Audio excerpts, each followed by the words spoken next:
Assalamualaikum. Hello everyone. Apa khabar semua? Saya doakan semoga semua yang menonton video pada kali ini berada dalam keadaan yang sihat, tak kisahlah di mana saja anda berada. Okay, so my name is Aizu Azwin and I am a student speech pathologist and your future speech therapist. Okay, so first of all, saya nak ucapkan terima kasih pada semua yang menonton video pada kali ini. This is basically our second videos on this YouTube channel. So, untuk pengetahuan semua, saya dan beberapa orang rakan mengambil inisiatif untuk wujudkan YouTube channel ni untuk kami sharekan sebanyak mungkin informasi, maklumat mengenai perkembangan bahasa, pertuturan dan juga komunikasi anak-anak.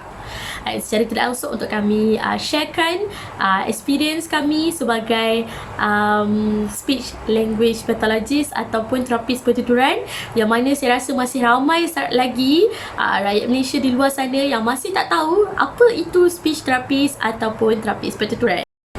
Alright, so untuk video pada kali ini saya akan terangkan sedikit sebanyak mengenai soalan yang paling famous, yang sering ditanya, semua parents nak tahu kenapa anak saya masih belum boleh bercakap.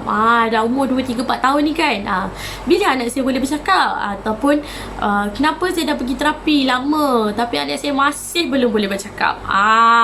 Right, so soalan ni memang famous lah. Saya rasa almost setiap SLP pernah encounter dengan soalan macam ni. Alright, so this is kita panggil language building triangle ataupun piramid komunikasi, yang mana menunjukkan stages ataupun few skill yang anak perlu capai sebelum anak boleh berkomunikasi ataupun bercakap. Talking. So kalau kita tengok kat situ, talking berada pada stages yang kelima. Ada 4 lagi stage yang dia perlu capai dekat bawah tu. Okay, so untuk video sekali ni saya akan terangkan stages by stages. Okay, so yang pertama, pre-verbal skill. Apa itu kemahiran pre-verbal? Kemahiran pre-verbal ni adalah kemahiran asas sebelum anak boleh bercakap. Alright, so kemahiran pre-verbal ni termasuklah eye contact, kemahiran menunggu, kemahiran mengambil giliran, joint attention, dan juga imitation skill. Imitation ni tak kisahlah sama ada dari segi physical imitation, action imitation, ataupun dari segi sounds imitation. Dia ikut melalui bunyi, dia tiru balik bunyi. Okay, so pre-verbal skill ni sangat penting. Kalau anak tak ada eye contact, kalau anak tak boleh ambil giliran dengan baik, anak tak boleh menunggu walaupun masa main, so that is a big thing. That is a red flag untuk parents di luar sana. Sepatutnya kemahiran ni boleh dicapai, sepatutnya dicapai sebelum umur 1 tahun, sebelum 12 bulan lagi. Alright. Okay, tu yang pertama, kemahiran pre-verbal. So kalau nak tahu lebih lanjut, untuk video sebelum ni, Cik Fatin ada terangkan dan pecahkan step by step apa tu kemahiran pre-verbal dan contoh-contohnya. So boleh tengok, refer pada video sebelumnya. Alright, so next adalah attention and listening. This is the second important skill untuk anak kuasai. So anak kena ada attention and anak kena ada kemahiran mendengar dengan baik.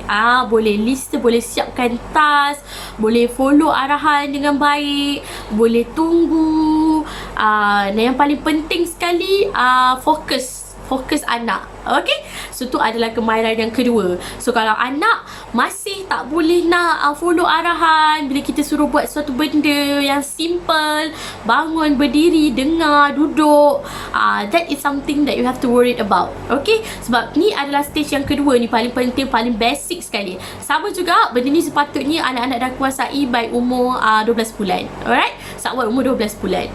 Okay, so yang ketiga adalah play. This is my favorite part. So nampak remeh, ni soalan yang wajib kita tanya pada ibu bapa bila datang bawa anak. Kita akan tanya, macam mana anak main dekat rumah? Kenapa? Sebab play skill reflects everything about the kids. Okay, almost everything about the kid. Macam mana cara anak bermain akan reflect perkembangan dia yang lain, kognitif dia, sensory dia, dan juga secara tidak langsung dia punya punya perkembangan bahasa. Okey, sebab tu kita bila ibu bapa bawa anak datang sesi, kita akan bagi mainan pada anak sebab kita nak tengok cara anak bermain macam mana. Okey, so apa itu kemainan bermain? Main ni bukan sekadar bermain saja-saja macam kita selalu main dekat rumah tu. Sebenarnya setiap apa yang anak main, setiap apa yang anak buat dengan permainan tu menunjukkan sesuatu. Macam saya cakap tadi kan. So macam mana kita nak tahu anak bermain dengan betul ke tak? So kalau macam baby, kemainan bermain ni ada banyak lah. So kalau macam baby, apa yang baby akan buat bila dia dapat sesuatu mainan? Baby akan masukkan mulut, akan cium, akan pegang kita. That's why kebanyakan mainan baby ada lampu untuk tackle dia punya mata, ada bunyi, all the sensory part. Dia lembut-lembut, ada tekstur kasar, ada tekstur lembut yang dia boleh pegang, boleh rasa. So this is called exploratory play. Kemahiran bermain yang paling basic sekali untuk kanak-kanak. Alright, so that's why stages ni adalah stages untuk anak yang sangat kecil lah, iaitu baby stage lagi. Okay, seterusnya adalah constructive play. Bila anak dah pas exploratory play, dah tak masukkan barang dalam mulut, okay, so anak akan move kepada satu lagi stages of play, which is constructive play. Constructive play ni lah bila anak, contoh kita bagi main Lego, dia akan start untuk stack all the Legos, masukkan stacking ring. Itu adalah constructive play, construct sesuatu. Okay, so yang ketiga adalah play yang sepatutnya ada seawal kanak-kanak umur setahun dan ke atas lah, setahun lebih dan ke atas, iaitu constructive play. Maafkan saya, functional play. Functional play ni anak kena bermain mengikut fungsi yang sebenar, functional. Contoh, kalau kita main masak-masak, dia ada cawan dia guna untuk minum, pinggan dia guna untuk meletakkan sesuatu. Kalau dia ada sudu cawan, dia tahu sudu tu untuk kacau air dalam cawan, and then dia boleh suap mami, dia boleh suap daddy. Alright, so that is functional play. Alright, so selepas daripada functional play, kita ada play yang lebih kompleks lagi lah. Contohnya macam physical play, alright, so ataupun play with rules. Maksudnya macam anak dah besar sikit akan boleh main card, boleh main Uno, boleh main pirates yang masuk-masukkan tu. Maksudnya memain sesuatu mengikut undang-undang. Monopoly, happy family cards, apa saja permainan yang lebih kompleks, yang mana dia perlu mematuhi sesuatu undang-undang. Alright, so tu adalah stages of play. Okay, seterusnya yang keempat adalah understanding. So untuk pengetahuan semua, bahasa ada dua bahagian. Alright, so understanding and expressive. Okay, receptive, understanding, expressive is verbal lah. Apa yang anak faham adalah yang pertama, dan apa yang anak keluarkan, anak bercakap tu adalah yang kedua. Okay, so always remember, understanding come first, then only the expressive part. Then anak kena faham dulu, baru anak boleh bercakap. Sama macam kita belajar bahasa-bahasa asing. Anak tak lahir-lahir dia tahu bahasa Melayu, tahu bahasa Inggeris, tahu bahasa Mandarin, tak. Sama macam kita. Kalau kita belajar satu bahasa, kita kena faham dulu bahasa tu. Oh, ni apa maksud dia. Then only baru kita cakap.